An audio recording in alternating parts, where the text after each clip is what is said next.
Rob, most people have something that has lived inside of them from a creative standpoint that they have never shared or tried to pursue.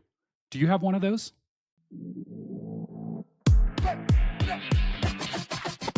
Welcome to the Midlife Circus. Buckle up, we're flipping the script. Cue the drums, hear the crowds cheer. Your next great act starts right here. I do. But it's probably not going to be a surprise to you, Brent. I would love to be really good at shooting action video. And when I say action video, I think of like action sports, so any type of action sport. I'm a sucker for any YouTube video that comes on TV, that I can watch where it's either a drone footage or somebody skiing holding a camera. I think it goes back to my, youth when I was watching Warren Miller ski movies, the original Warren Miller movies, and he was narrating and shooting video, and then he put music as an overlay on that, and I originally wanted to be in one of those movies.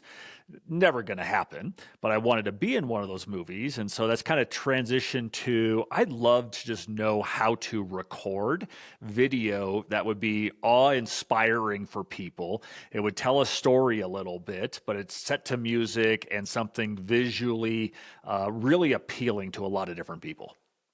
Just imagine this now in us in our midlife. So if we did an action video, let's say you and I are out there and we're riding mountain bikes, we'd have to speed it up by like 2x.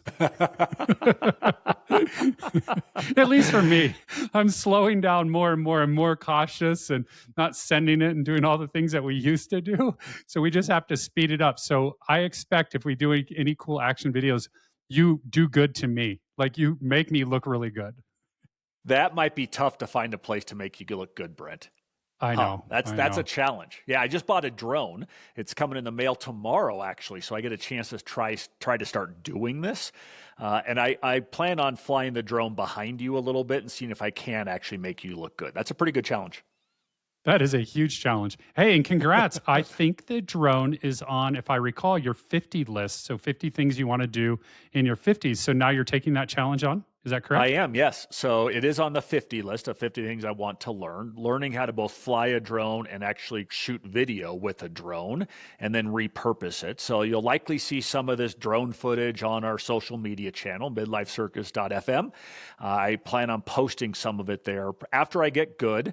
And maybe I will just show raw footage of Brent riding his mountain bike or walking his mountain bike is probably more like it. That would be like slow motion. What's yours? What's your creative business that you've always thought about doing but haven't shared with anybody? It goes back to my childhood. So I started out, and I've shared this before, that I really liked the remote control cars. And I used to buy used ones and I would fix them up and make them cool. And then I would resell them and make a profit. Then I did the same thing in high school with an old Jeep. And I fixed it up with my dad and then we resold it. So I think about that a lot. Like I like the idea of buying an old car, an old Jeep, an old Toyota FJ. That's probably the one I really like. And fixing it up and reselling it or fixing it up and keeping it. So it's something I've always wanted to do. And I think a lot of that started as a childhood as well. One of my closest friends when I was growing up, his dad was really into rebuilding Mustangs. And so he had probably 10 Mustangs at their house. They were in the outskirts of Boulder. And it was funny because it was like a junkyard. His mom hated it, but he had a lot of Mustangs. And some of them he spent 10 years working on. So he had that patience and he had all the right tools and the creativity. So I think the cars thing is something, maybe I'll do it someday. Funny thing, Rob, the other day is I was on Facebook Marketplace getting lost in old Toyota FJs. Those are the ones that look like Jeeps. And I'm kind of perusing all of them. And all of a sudden, Carolyn looks over my shoulder and she's like, "What you looking at?" And I'm like, "Oh, I just looking at these Toyotas." And she's like, "Are you getting one of those?" And I'm like, "No." So maybe there was a seed that was planted. Not yet. Maybe someday. Just don't know what someday is. So it's fun when you think about the creative, and that's really the idea of this episode. So if we go back to episode 19, one of the things that we talked about in episode 19 is how to earn an income in midlife, and that's post your career. And so then the last episode that we did just last week was how to earn an income as a consultant. And we did a deep dive there. But we felt it was really important to shift the pendulum to the complete other side and say, how can you earn an income as a creative? And this is a fun episode for us, Rob, because when we were talking last week about consultants, that was like an easy button for you and I because it's something that we already have done. And it's like, let's launch a consulting practice. And it's taking advantage of all the skills that we have. But what if we really stepped away from that and said, what if we want to launch a creative business? And when we say creative businesses, we're talking, hey, if you want to write a book, let's say you want to get into pottery, you want to do woodworking, let's say you want to create creative content like this podcast or creative services, like you want to be a photographer. So there's a lot that you can do with it. But we're going to just talk about that at length and really outline a plan to launch a creative business.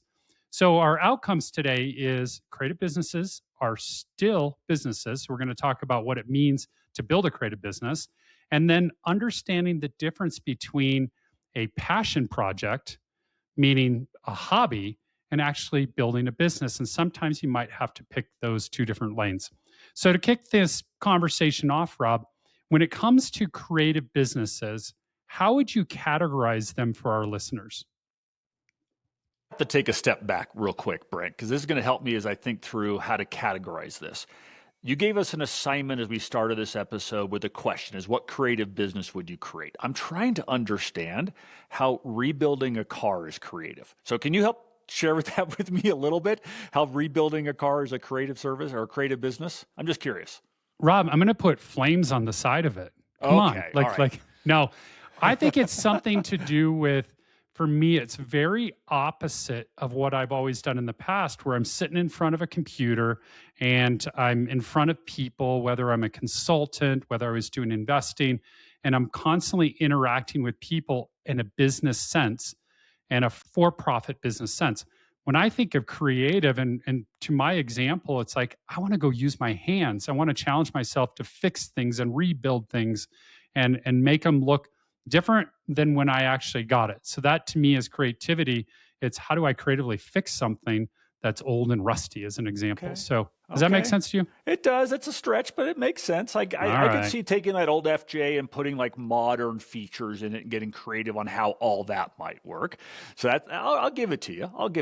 Yeah, that's an interesting way to look at it, like the modernization, if that's how I want to do, or taking something and actually bringing it back to its original state. So you see that a lot with cars as well, where people have kind of done a very bad job of the DIY. And so they kind of messed a few things up. And what if I took it back to its original state and got rid of all the modern features and said, let's go back to its mechanical nature? I think there might be some fun in that as well.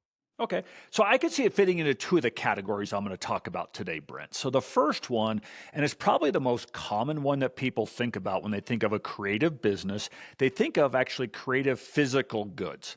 And so when you think about a physical good, this would be pottery.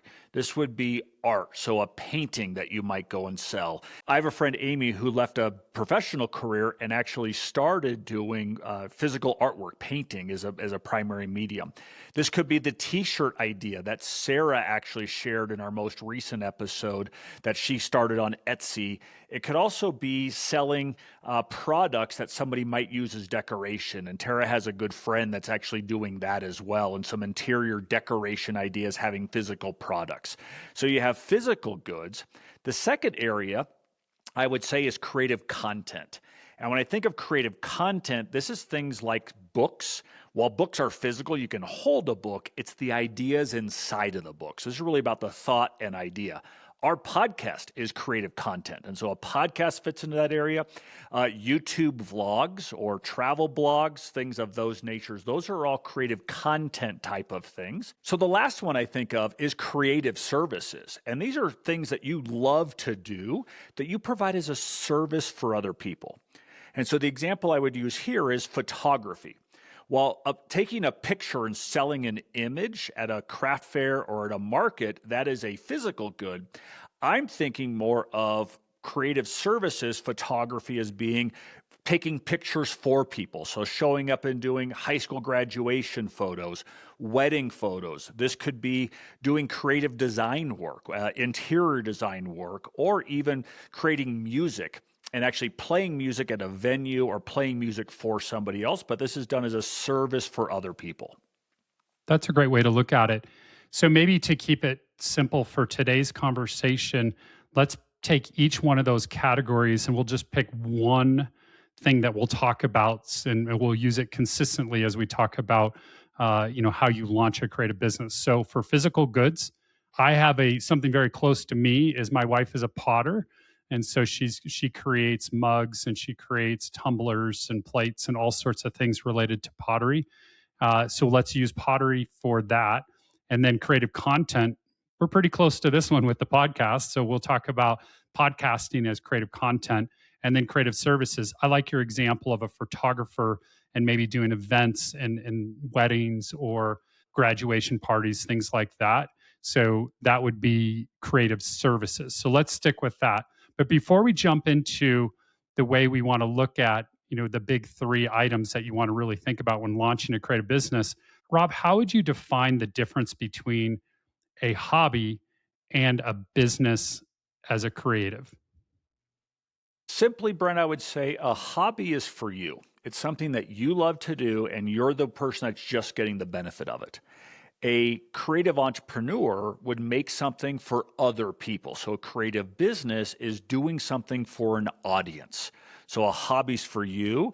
A creative business is for other people, and really those other people shape the work. So the audience or the consumer or the customer really shapes the work of a creative business. They're helping you decide what is it that you're going to do for this business longer term.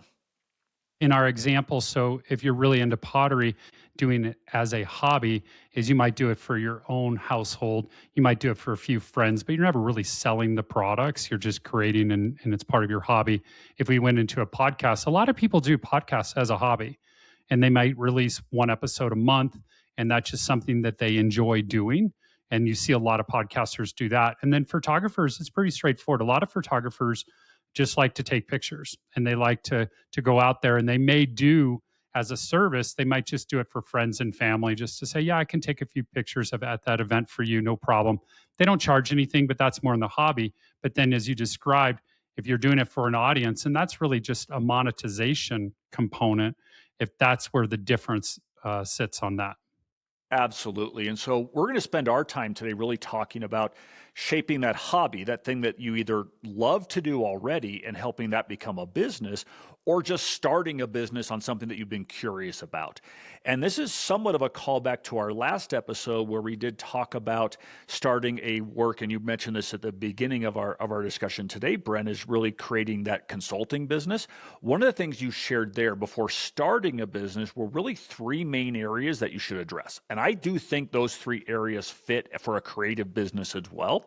The three areas were passion, product, and marketplace. Let's start with passion a little bit. As you're thinking about starting a creative business, what are some of the key components around passion? Because usually these are hobbies that people love to do already. What are some of the key things that somebody, before they jump in and start the business, they should really consider around passion for the business? So we used, when we did that previous episode in consulting, we had these three filter questions to really help you narrow down your passion. They still apply here. So the three questions are you excited about it? The second question is, are you good at it, or do you see yourself becoming good at it? And the third is, could you create a product or a service that somebody else would be excited to own or participate in? So let's use this as an example. So for us as the podcast, so we started this journey about a year ago, and we just said, hey, this is something that we're curious about, something that we could get behind, and we're willing to invest time in it. And it was so new to you and I. We had a lot of passion for it, but more importantly, we're both living our lives right in the middle of midlife. And so we felt like a lot of our stories were going to be relevant to a pretty large demographic of people. And so we had that passion. We were excited about it. Then the next thing is, are we good at it? Rob, why don't you talk about how good we were when we first started the podcast before we even launched our first episode? I'm so happy we didn't actually share any of those audio clips of us talking into our iPhones, trying to see how we might approach a conversation that we normally have out on bike rides, but how do we formalize it? They were atrocious. They were Yeah, boring. it was humorous. I mean, we played them back and we said, "All right, let's see what this sounds like." We're like, "This is not going to work." It wasn't the equipment, it was the people behind the equipment. So that was something that when we say, "Are you good at it?" but also, "Are you willing to invest in the time to becoming good at it?" And this is still work in progress for us. And then the third is, can you create a product or a service that somebody else would be excited about? Would they like to own it? Would they like to participate in it? And our numbers are showing that. I mean, the podcast is growing exponentially from week to week to week to week. And so we're seeing a lot of traction with the podcast. So we kind of hit those big three filters. You can do the same thing about a product. I can use the example of my wife for her pottery. So it's something she was excited about. She wanted to try something completely different. I mean, she had a background in she got her master's in information systems and business and marketing. And so she spent a career in those spaces, but she wanted to do something completely different. To get to the second question or second filter is, are you good at it? Well, she had never really done it. So she and a friend actually went to a local community college and took a class on ceramics. And then that just started the whole process of just trying it and getting better at it and exploring it. And now, fast forward almost 10 years later, she's actually very active in a local marketplace where she sells her products and people are excited about her products. So it's one of those progressions that she went through, but it started out with, is this something you're excited about? And I got to see it firsthand. It was really cool to see her go from this role in technology and running businesses and using all her skills that she's acquired over the years to going to something completely different on the creative side. And it's been really cool. And she also uses all her skills from the past to build and manage her business. So it's really cool to see that. And it's fun when you have something you're passionate around doing. It's really easy to jump in with both feet and go all in early on. And that's something that Brent and I did as we were talked about starting this podcast, that even in our early phases of beginning to build it out. And Brent, you mentioned it was almost a year ago this week, we actually started talking about this podcasting idea and the thought that we might go and do something like a podcast. We actually started talking about it in late April, early May. And we didn't record our first episode until July, and we didn't distribute an episode until November. And that really goes back into, you have passion around something. It takes some time to go and build if you're going to treat it like a business. So there is a little bit of time piece in there. But even when you're doing it as a business, it's something you're passionate about, it's really easy that it becomes all-encompassing in a lot of different areas of your life. And so I know I've talked to Carol and your spouse, and she has to go outside to make mugs and plates for the market that's coming up. It becomes all-encompassing sometimes for her, especially if she's getting ready for that market. This podcast becomes all-encompassing for us at times because we get so excited about the feedback that we're getting from people, the topics that we have, and our attempt to broaden our reach and scope, so much so that I built out a 37-page marketing plan for us. And that was fun for a couple of minutes. And then it was stressful. And so as you think about passion, it could take over a lot of areas of your life if you're not careful. And so as you go to transition into building a business in something you're passionate about, especially in the creative space, just be a little bit careful that you don't let it take over too much of your life if that's not what you're looking for right now. That was a moment in time for us in this podcast. So Rob spent all this time building this marketing plan. It was really a marketing product, kind of a strategy document. So he sent it over to me and I'm like, what do you want me to do with this? Because it was so comprehensive. And we actually had we like to go to a local coffee shop periodically about once a month and just kind of talk about the business and what we're building and so forth. And that was an interesting conversation because we both said, do we actually want to go that deep this quickly? And we both said no, because it started to take over other parts of our lives. And that was something that we realized, like, we can throttle this back as much as we want to. But it's one of those things when you're launching something, especially as a Gen Xer, we're used to building things and we're used to growing things and go at it at all costs. And it's like, we said, I don't think this is the right pace that we want to go. Super exciting. And guess what? All those opportunities will always be there if we choose to pursue them. It's easy for that passion to take over way too much. So, all right, Brent, we've talked about passion. The next category is product. And I know when we think about physical goods or creating physical items, it's easy to think what that item is. So, pottery, there's a physical, tangible item that somebody can hold. But when you think about product, people have creative ideas, maybe too many ideas. How should they think about product in the area of creating a business in the creative area? So let me start with a simple disclaimer because I think we got to say this. This is really important. When you're in the creative space, it is really important, whether you're selling a product or a service, that you are very conscious about infringing upon other people's or other companies' intellectual property. And that's important. So let's say you want to start a t-shirt business and you have these really funny sayings and you want to put Mickey Mouse on that. Do you know who will come knocking on your doors? The attorneys from Disney. So you just have to be well aware of that. Or let's say you're getting into music and you're cutting a lot of big artists, their music, and put it into your tracks. Most likely you're infringing upon their copyrights. So you just have to be aware of that. We just felt like we would be doing you an injustice if we didn't say that, but that's not the whole goal of this episode, is to scare people away. It's just being aware of that. And if you're ever curious about that, there's really good attorneys that can help you with that question. And they have, on the IP side. So take the time in the early stages just to think about that. Most cases, people are not infringing upon, copyright or other people's intellectual property, but you may be venturing down that path, and we're just putting a word of caution out there.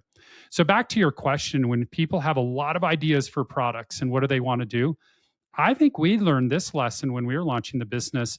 The first thing to think about is, how much time do you want to put towards this? And the challenge is, if you have so many ideas of where you want to take something, are you willing to invest all of your time into that, or a portion of your time? That's just setting realistic expectations. And we learned that through the 37-page growth plan. It's like, okay, if we want to do this is back to those 80-hour work weeks that we actually left behind. Is that what we want to do? And we quickly said, no, that's not really what we want to do, but maybe we could space it out over time. So understanding time is really important. But let's get into the goods here. So when you're thinking about a product, this is, what are you selling? So you've got this purpose identified, you're excited about it, but now let's get down to it. So if you're selling physical goods, it's actually understanding what goods do you have, and also is, how much time does it take to produce those goods? What's the margin reality with those goods? What's the volume requirement? I can speak on behalf of my wife, like she does ceramics. She's at a local farmers market. We're in the mountains of Colorado, so the Vail Farmers Market's every Sunday. And she's there every Sunday throughout the summer. She knows from a production standpoint, she needs to start producing to prepare for those markets in January, and when those markets launch in June. Just to give you some stats there's 10,000 people that go through that farmer's market every Sunday throughout the entire summer. Getting practical with your business when you sell a product. So that's a first part of it. The next one is, when we think about creative content, is really understanding, what is the product you're selling? So if it's a podcast, well, that's the product, but then we have to think about monetizing it. One thing on YouTube is a good example is Mr. Beast. Mr. Beast is the pro, like the best at selling creative content. And his shows, he's got millions and millions and millions of followers. And that is an example of creating creative content. That's the product. And then we'll talk about here in a little bit, how do you monetize that? And then when you get into creative services, if you're like our example of a photographer, what are you actually selling? And that's important to start to narrow it down to say, I'm going to focus on weddings and I want to be a wedding photographer. I'm going to focus on graduation, senior pictures as an example. I'm going to focus on that. Pick your niche and kind of dive deep on that. If you go broad, sometimes it gets really hard. And we'll talk a little bit about marketplace here in a little bit. It gets hard to find your market when you go too broad. So those are examples, like starting to narrow it down of what your products, and let's say you want to do a lot of products, write them all down, but maybe you might pick a few to start out just to keep things moving forward. I like the idea of isolating it to one product or one output that these creative businesses would do as a starting place. And that's one of the mistakes that you and I made as we were talking about this podcast and why it took us between May and November to actually release an episode. Beyond a podcast, we actually talked about creating a media company that would actually do documentaries. We talked about books. We talked about, I don't know how many different things that we could actually go and do. We got really excited about all those things. But we also got really distracted by all those things. And it prevented us from actually taking that step and actually getting something recorded and distributed. So I'd say when it comes to product, start very small. Start with one idea. If it's a pottery, start with a mug, start with a plate, start with one item. If it's photography, do the one thing, as you mentioned, Brent, just do wedding pictures or just do senior photos, something of that nature. And Rob, on that point is, I think it's really important. Like, you start with one, it doesn't mean you can't do multiple. Going back to our example, I mean, we wanted to have multiple podcasts, we wanted to have other podcasters. We may do that sometime, but we tabled it and we just said, let's put it aside and let's get really good at one thing and build from there. And it may take us 5 years to get really good at one thing. And that's where you start to learn. And that deep dive is really helpful when you think about products, because if you go too deep on multiple things, then you may not be good at multiple things. Just lesson learned there. So once you have the product, the singular thing that you're going to go and do, the next thing, and we're going to talk about marketplace here in a couple of minutes, but before you actually jump into the marketplace, I would suggest you actually run it by 5 people that know you really well. And I wouldn't do it right away. I would develop the product or develop the concept out in some form before you have that conversation.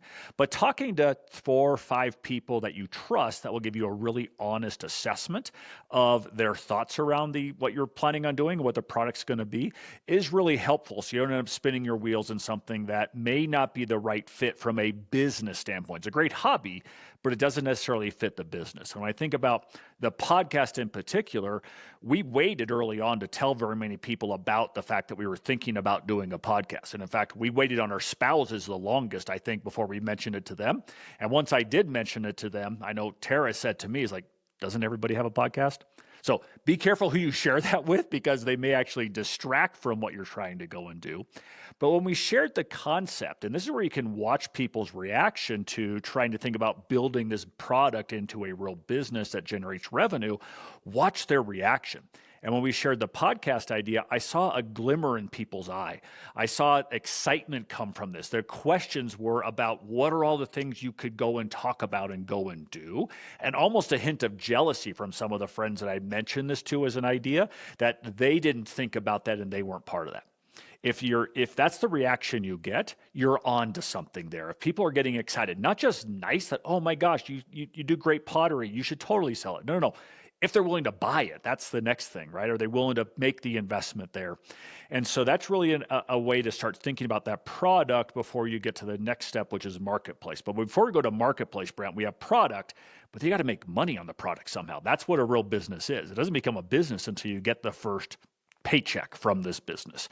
So when you think about revenue streams from all of these different types of creative businesses, how should somebody think about revenue from these businesses?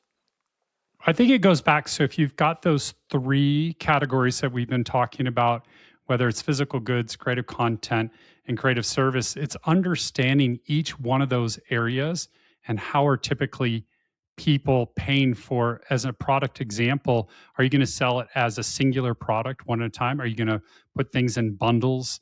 And really understanding how you go about the pricing and understanding pricing models and doing research to say, if you're going to launch a business and you want to charge X dollars, but it's 10 times as much as all your competitors, it's going to be pretty tough unless your product is so good. And that's something that you have to kind of be comfortable with.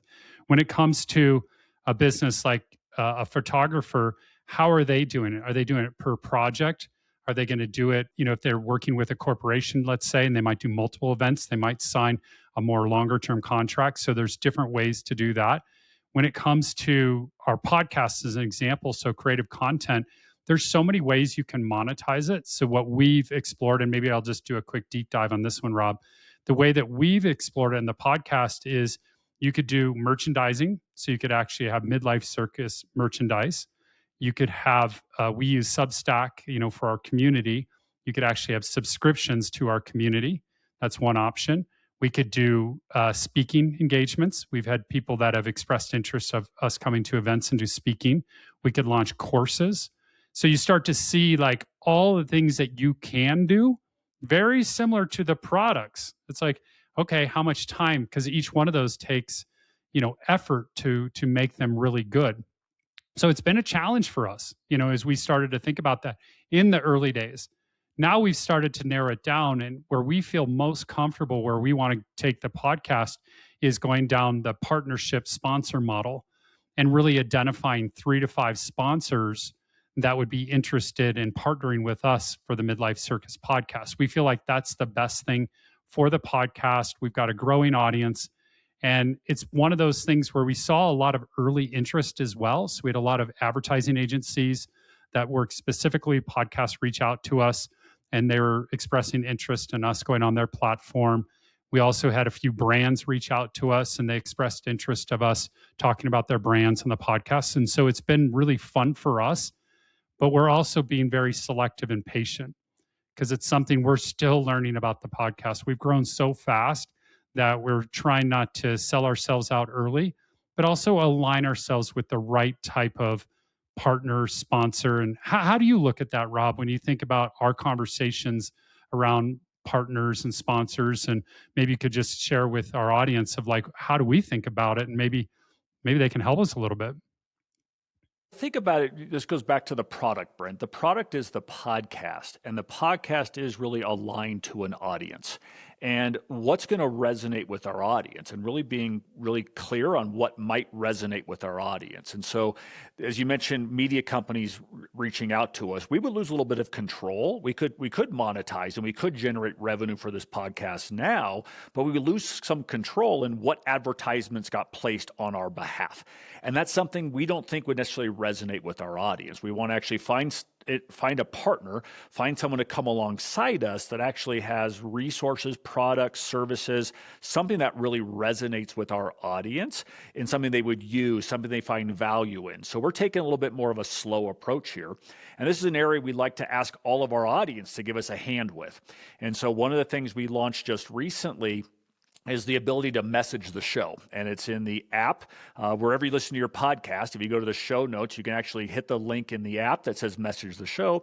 And if you work for a company, if you own a company, if you think your products and services align with a Gen X audience, a close soon to be retiring audience, a affluent audience, an audience that takes no BS and actually is really genuine in terms of how we view the world, send us a message. We're continuing to look at this area and really find a partner that we can align with that actually really meets the needs and desires of our community and the audience that we've taken time to build. This has been an important part of our journey, and we thought that this would just be an opportunity to share like what we're actually doing. This creative business, we're about a year into it. We're seeing subscriber growth, but we haven't quite dialed in the partnership sponsor model quite yet. As Rob said, if you've got any sort of company in mind or somebody that that's a key piece here, something or yourself, reach out to us. We just love to explore the idea with you. Now, Brent, you mentioned this in our last episode on the consulting business. Most people, when they start a business, they underprice themselves in the marketplace. Can you just give some thought? You talked about monetization and pricing and generating revenue in the business. Why is it common for people that are just starting off to undervalue themselves or underprice themselves? And what would you suggest they do about it? It's the hardest thing to do. I mean, it's that confidence in what you're doing. And you could start to see that I'm just going to lower the price because I want that gratification. I want the belief that my people are willing to buy what I'm doing. There is so much strategy and psychology that goes into pricing your product or your service. And it's so easy to undercut the beauty of what you've created because you just want to have somebody say yes. And it's just a validation that you're doing good work and somebody's willing to pay for it. But I put caution out there. Stick to your model. Try it. Don't give in too early on discounts and all the things, because consumers, and like say, let's use a product business. Consumers are always going to want something less expensive. But let's say you put your heart and soul into this and you're at market with some of your competitors that you think are in line with you.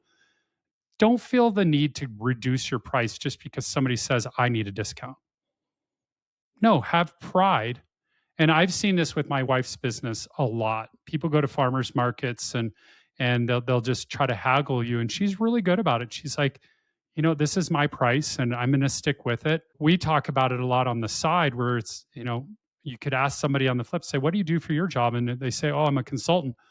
Well, if somebody comes to you and says, hey, I'd like to have a 30% discount, would you give it to them?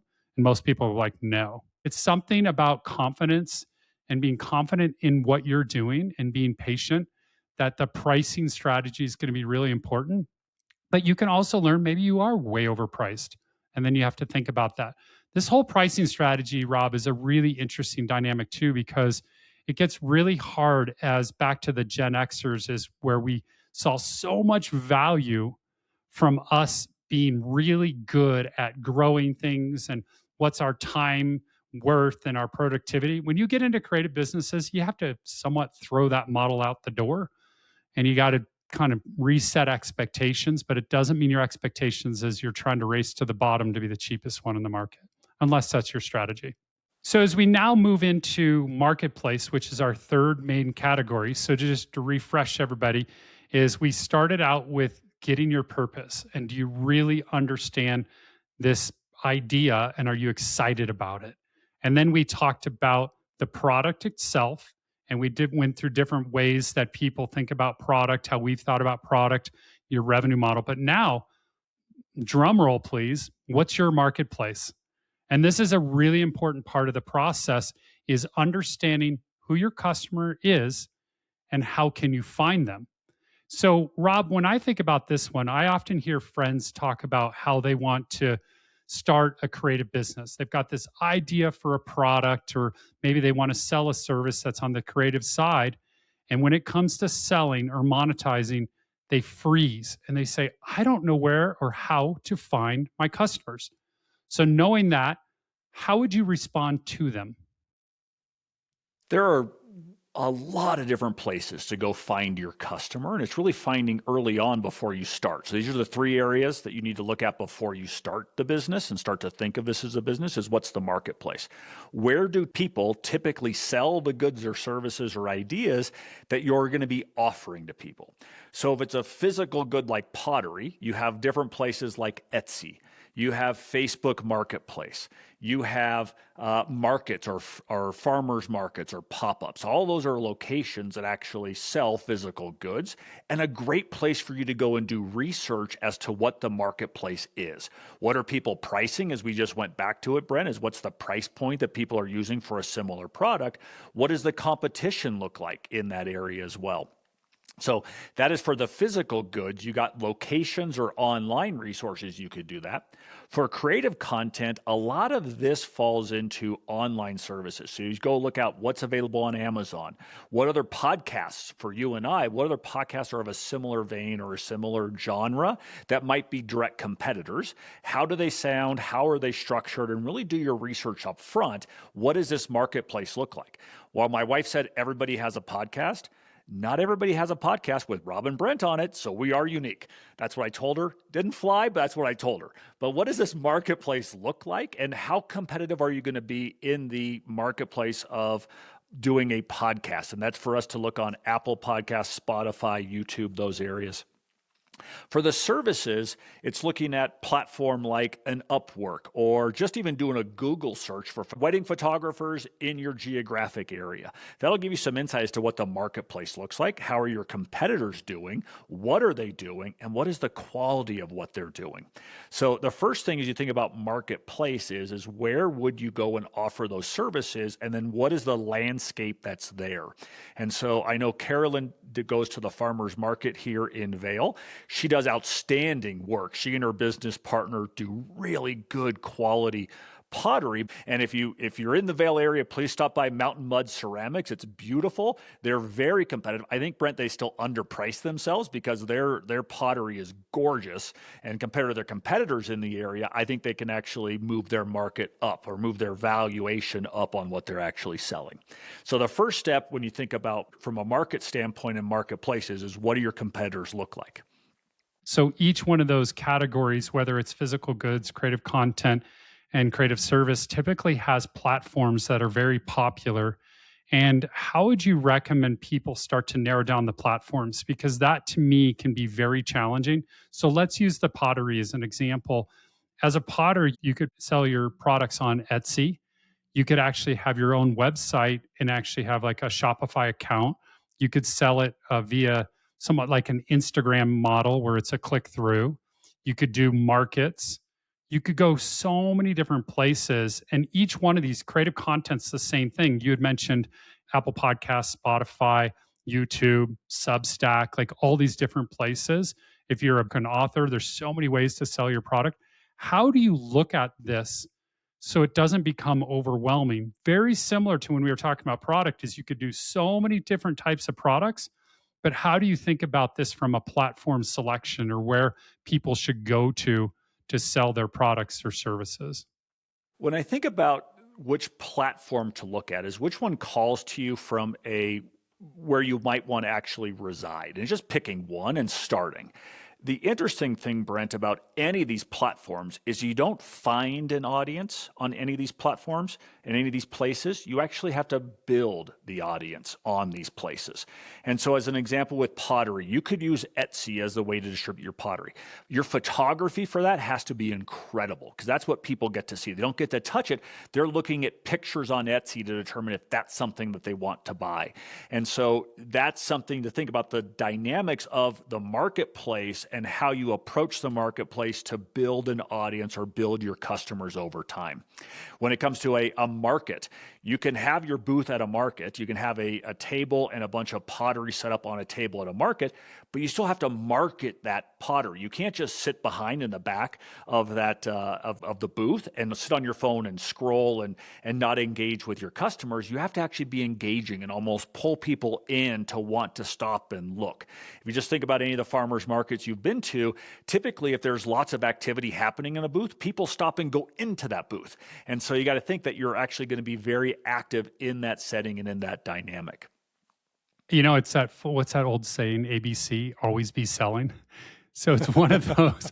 I think that was always one of those. Always be closing. Oh yeah, that would be ABS. Wow. Yeah, ABC, always be closing. That came from Glengarry Glen Ross. I got a funny story. I'll tell you about that some other time. What's interesting, Rob, is you've just alluded to the reality of an entrepreneur in the creative space is you've got to be willing to put yourself out there. If you're in the creative space, you've got to always be closing. You always have to get into the mentality of like, put yourself out there. And granted, it may be really uncomfortable. That's the difference between the hobby and a creative entrepreneurial business, is you have to actually have somebody purchase those goods. And I'm going to go back, Brent. It's really important to select what platform. So do the research on what platforms exist and what does it take to be great on that platform for the type of product you want to distribute or you want to sell. That's the first step, is the marketplace and identifying which one fits, and then picking one and doing it.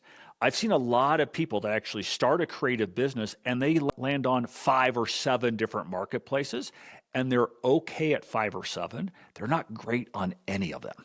And so it's really identifying what's the marketplace, picking one, and being outstanding on the needs of that marketplace. And I think it's that fear of missing out. And also, one thing that I think it'd be good to talk about here, Rob, is the measuring stick. And I think in any creative business is you're going to create a measuring stick and a comparison really quickly to somebody else in the space.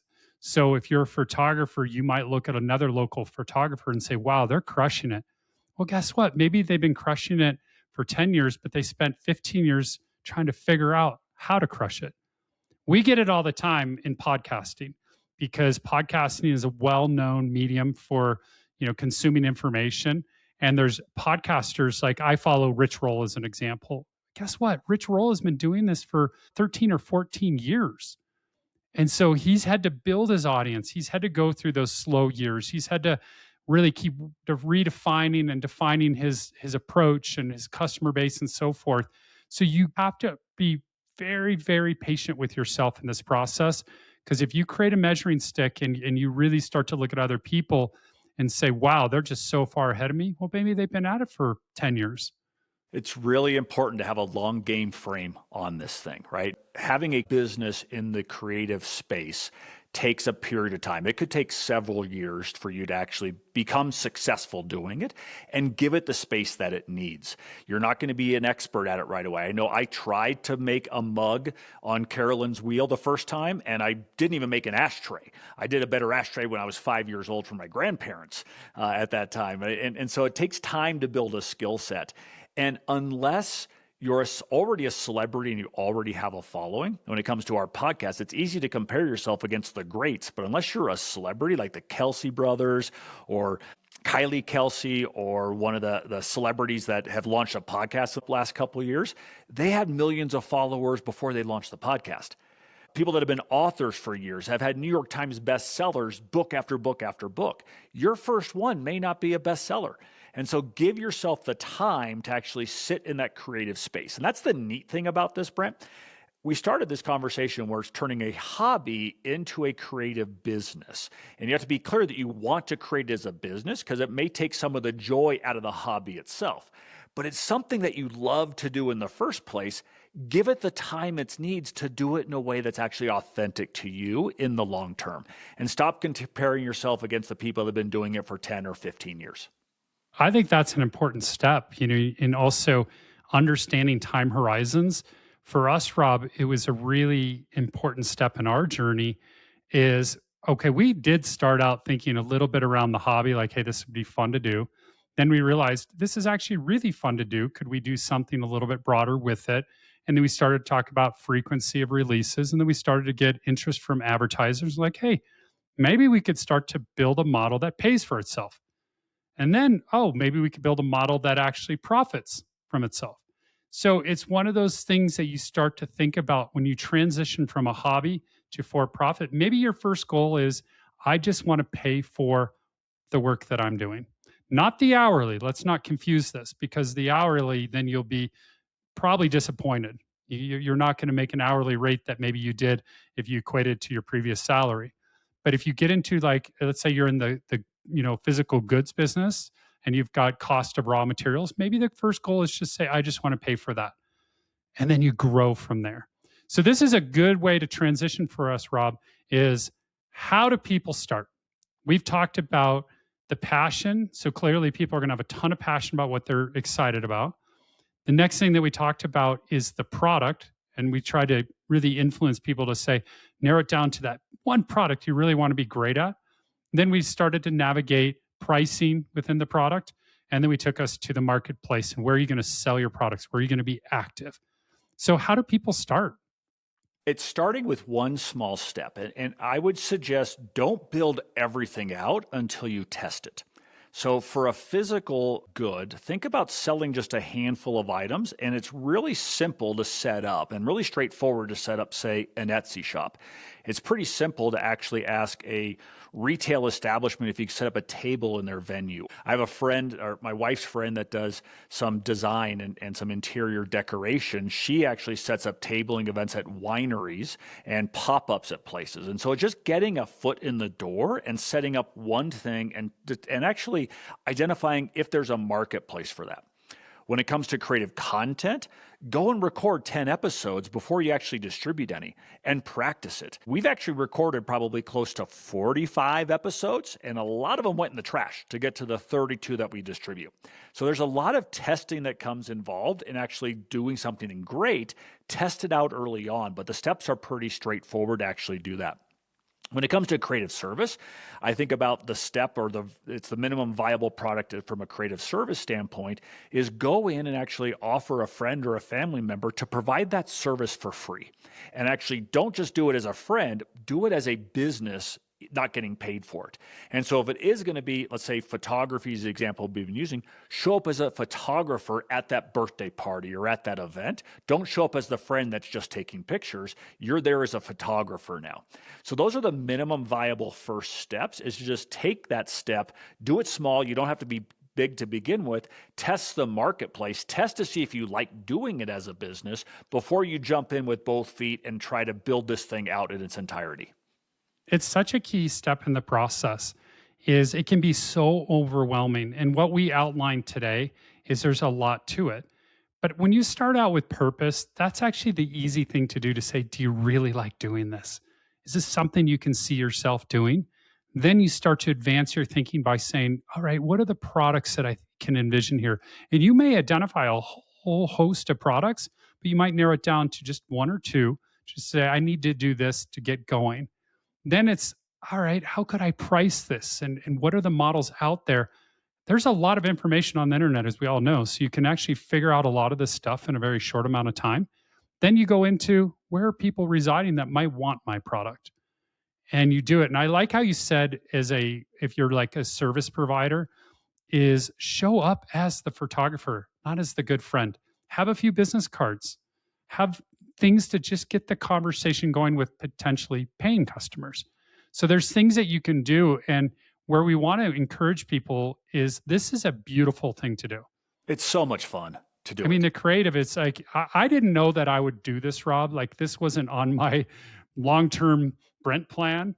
We both like to talk. We both like to talk to each other. We just never thought we'd share it with other people. Absolutely. I mean, we're talking about everything we talk about, on a regular basis, but then we just said, let's just bring this to a larger audience. But it's been so fun because it is different than what we've done in the past, but we can also leverage some of our skills from the past. So there's a lot of cool things that you get from doing something creative. And I just encourage people at this stage in life, it's a really fun endeavor to explore something that you normally wouldn't do. So if you want to get into something, you're curious about woodworking, just start and just try it and just see where you can go with it. And it may stay as a hobby, and that's not a bad thing either. So we're excited about this for our listeners, because we felt like this episode was something we had to share, because there's so many people come to us with ideas and they just get stuck in, but I'm going to go be a consultant. Maybe that's what you want to do, but maybe this is what you really want to do. So let's challenge ourselves there. So Rob, we always like to close out episodes with a gratitude share. And this one's a fun one for us, and I'm going to play it, and I want to see what your response is. I think you've listened to it, but you're specifically called out on this one. So, or I'll play it, and then we'll go from there. Hi, Rob and Brent. This is Elena. I love what you're creating with Midlife Circus.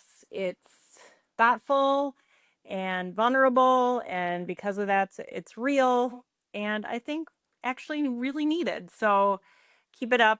One thought I keep coming back to is that I'd love to hear more female voices. And I know you both are married to, well, I don't know Brent's wife, but I know Rob's wife. So here's my request to get Tara on the podcast. Really appreciate what you're doing. I'm a huge fan, and know that we're cheering you on from Minneapolis. Elena, yes. I want Tara on the podcast too, as much as I want Carolyn on the podcast. But when we started this, Brent, we were given two kind of ultimatums from the very beginning. What were they? The first one was, don't do anything that is cringeworthy. So that was how we started out. That's what we took our wives out to dinner when we were talking about the podcast to really say, what do you think, and so forth. And they're super supportive. But that was their first thing. Are you going to do anything cringe? Yeah, don't be cringe. All right. So hopefully, and then we gave them a list of cringe topics we were going to probably discuss at that dinner too. Yeah, they gave us a few things not to go there. Second was, don't think that we will ever be on your podcast. I was like, this episode's a perfect example. My wife's a potter. She could actually talk about what it took to move from her prior career to doing this. Super excited. She's like, I'd be so terrible. She would be amazing. But we are respecting those boundaries, Carolyn. So thank you for sharing it. But Elena, I just want to thank you, because this is something when Rob and I launched the podcast, that was one of our main goals, is to get all sorts of people on the podcast, male and female, and from different backgrounds and different experiences. And so we just had our first episode with a female, Sarah, that came out just a little bit ago. And we've got others in the pipeline. So thank you for that. Thank you for the encouragement. And it's super exciting for us. And it's fun to also hear that Tara was called out on the podcast, because Tara, we'd love to have you, but we do know the answer. So thank you, everybody, for joining us today. And we'll be with you next week. That's it for this episode of Midlife Circus. Visit midlifecircus.fm for show notes, transcripts, and all the latest happenings. And be sure to join us in the Midlife Circus community on Substack. Follow Midlife Circus on Apple Podcasts, YouTube, and wherever you get your podcasts, so you never miss your next great act. Quick reminder, the opinions and stories shared here are personal reflections, not professional advice. This show is for entertainment and inspiration only. Thanks for listening, and we'll see you under the big top next time. Midlife Circus is a Burning Matches media production.